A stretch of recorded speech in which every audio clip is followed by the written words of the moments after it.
here. Today we are going to build a topiary with this embroidery ring and then some other materials that I had around the house. So I wanted to share this with you guys.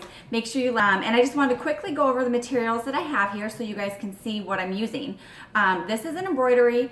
It's a plastic ring and it's orange and I don't like the color. So I wanted to make sure I did two things.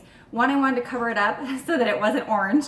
And then I want to make sure that it has something that the ivy can grab onto. So I had some of this jute rope or ribbon laying around from old Christmas decorating. So I'm going to give that a shot. And then I had, because we're building a house, right? I don't know, what are these, door jams? They're like really chintzy wood. And I'm going to use this as the stake. And then of course I have some floral wire from like arrangements that Christmas arrangements and stuff that I use, and so I just cut a couple strips in case I need to do any tying off of the vines, and a glue gun and a scissors.